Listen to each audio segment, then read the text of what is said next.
Good morning. একটা নতুন দিনের গল্প নিয়ে চলে এসেছি। আজকের গল্পটা দিন থেকে শুরু হয়নি, ভোর 4টে থেকে। আগের দিন ঠাকুর দেখতে গিয়ে বুঝে গেছি ভোরের বেলা ঠাকুর দেখলে একটু ফাঁকা হবে।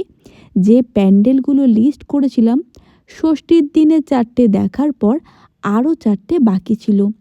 দমদমের দিকটা ভাবলাম মায়ের সাথে কমপ্লিট করব। শ্রীভূমি যাব, কিন্তু তার আগে দমদমের একদম যেগুলো একটু দেখার ইচ্ছে হয়েছে সেই মণ্ডপগুলো আগে ঘুরে নিই, আর তারপর শেষে শ্রীভূমি দেখে বাড়ি ফিরব। দমদম তরুণ দল, দমদম ভারতচক্র আর অর্জুনপুর মোটামুটি 6:30-7টার মধ্যে কমপ্লিট করে ফেলেছিলাম। প্রত্যেকটা ঠাকুর খুব ভালো, বলবো এবারে গুগল রিভিউ খুব ভালো কাজ দিয়েছে। অনেক ঠাকুর না দেখতে পারলেও মোটামুটি ভালোর মতো 10টা ঠাকুর তো কমপ্লিট এবছর হয়েই যাবে, আর মনটাও খুশি হয়ে যাবে। মোটামুটি সমস্ত ঠাকুর দেখার পর বেজে গেছিল 6:30 কি 7টা, আর আমরা মা আর আমি একসাথে পৌঁছে গেছিলাম শ্রীভূমি।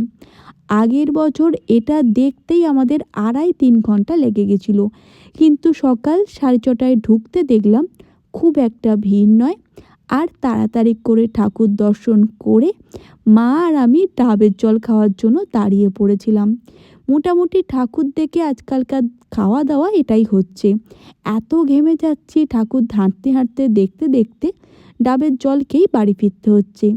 এইভাবেই আমি আর আমার মা আজকের দিনের ঠাকুর দেখা সারলাম, আর আজকের দিনটা আমি এভাবেই কাটালাম। আমার এই ধরনের ভিডিও ভালো লাগলে ভিডিওটা লাইক শেয়ার করে আমার নতুন চ্যানেলটি সাবস্ক্রাইব করে পাশে থেকেও ভালোবাসা দিও। Thank you.